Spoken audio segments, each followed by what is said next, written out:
લીચી કિચનમાં તમારા બધાનું સ્વાગત છે। આજે હું તમારી સાથે એકદમ ચટપટી ચટણી સાથે પાઉંભાજીની રેસીપી શેર કરવાની છું।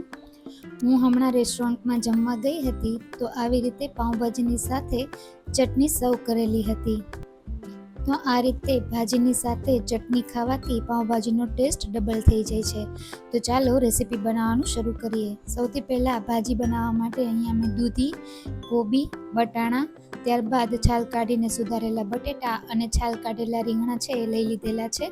બધી વસ્તુઓને સારી રીતે પાણીથી ધોઈ અને પછી જેટલું જરૂર હોય એટલું પાણી ઉમેરી દેવાનું છે। સાથે થોડું મીઠું અને હળદર ઉમેરી વિસલ વગાડી અને આપણે ભાજીને બાફી લેવાની છે। તો સરખી રીતે બફાઈ ગયા પછી આપણે ભાજીને સરખી રીતે મેશ કરી લેવાની છે। હળદર આવી રીતે અંદર નાખવાથી ભાજીનો કલર ખૂબ જ સરસ આવે છે। ત્યારબાદ કડાઈમાં મોટા 4 ચમચા જેટલું તેલ લઈ લેવાનું છે। તેલ ગરમ થઈ જાય એટલે એમાં જીરું અને હિંગ નાખી અને ઝીણા સમારેલા કાંદા નાખી દેવાના છે। અહીંયા મેં મીડિયમ સાઇઝના 2 કાંદા લીધેલા છે। કાંદાને 1 મિનિટ સાતળી અને 3 ટમેટાની પ્યુરી બનાવીને મેં અહીંયા નાખી છે। બંને વસ્તુઓને સરખી રીતે સાતળી લેવાની છે। એકદમ સરસ રીતે સતળાઈ જાય ત્યારબાદ તેમાં જરૂર પ્રમાણે હળદર અને મીઠું નાખવાનું છે। આપણે બાફવામાં બંને વસ્તુ નાખી છે તો એ પ્રમાણે નાખવાનું છે। થોડું ધાણા જીરું, 1.5 ચમચી કાશ્મીરી લાલ મરચું અને અડધી ચમચી પાઉંભાજી મસાલો નાખેલો છે। ત્યારબાદ અહીંયા મેં ઝીણા સમારેલા કેપ્સિકમ લીધા છે એને પણ આમાં નાખી દેવાના છે। કેપ્સિકમ નાખવાથી ભાજીનો ટેસ્ટ ખૂબ જ સરસ આવે છે અને સાથે થોડા લીલા ધાણા પણ નાખી દેવાના છે। હવે આ ગ્રેવીને એકદમ સરસ રીતે આપણે સાતળી લેવાની છે।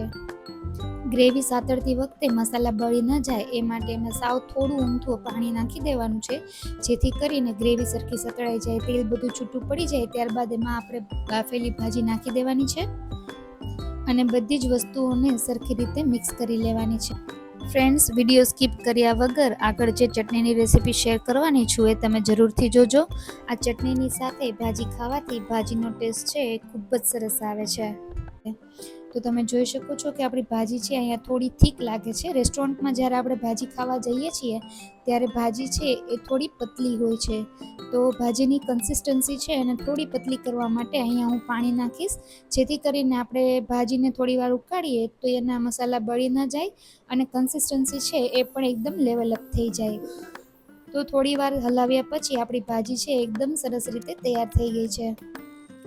બધી વસ્તુઓને સરખી રીતે મિક્સ કરીને છેલ્લે આપણે એમાં અડધું લીંબુ નીચોવી દેવાનું છે અને ભાજીનો કલર વધારે સારો લાવવા માટે મેં બીજા ગેસ ઉપર તેલ ગરમ કરવા માટે રાખી દીધેલું છે। તેલ સરખું ગરમ થઈ જાય તો આપણે ભાજીની ઉપર 1 ચમચી કાશ્મીરી લાલ મરચું નાખવાનું છે અને પછી એની ઉપર ગરમ તેલ રેડી દેવાનું છે। આ રીતે મરચાંની ઉપર ગરમ તેલ રેડવાથી ભાજીનો કલર છે એ ખૂબ જ સરસ આવે છે। તો તમે જોઈ શકો છો કે આપણી ભાજી છે એકદમ સરસ રીતે બનીને તૈયાર થઈ ગઈ છે। હવે લાસ્ટમાં ફરીથી આપણે થોડા ઉપર ધાણા ઉમેરી દેવાના છે અને ઢાંકીને રાખી દેવાની છે। ત્યારબાદ ચટણી બનાવવા માટે કાશ્મીરી લાલ મરચાંને 1 કલાક મેં પાણીમાં પલાળી લીધેલા છે। 12 થી 13 કળી લસણ, પલાળેલા મરચાં અને સાથે 1 વાટકી જેટલા લીલા ધાણા ઉમેરવાના છે। 1 લીલું મરચું નાખવાનું છે અને 1 નાની ચમચી જેટલું જીરું નાખવાનું છે। સાથે 2 ચમચી જેટલો કાશ્મીરી લાલ મરચું પાવડર નાખવાનો છે। સ્વાદ પ્રમાણે મીઠું નાખવાનું છે અને લાસ્ટમાં અડધું લીંબુ નીચોવી દેવાનું છે અને આમાં જરૂર મુજબ પાણી નાખી અને આપણે ચટણી બનાવી લેવાની છે। હવે મસાલા પાઉં બનાવવા માટે બટર, ભાજી અને બનાવેલી ચટણીમાં આપણે પાઉંને કટ કરીને શેકી લેવાનું છે। તો આપણું મસાલા પાઉં પણ તૈયાર થઈ જશે।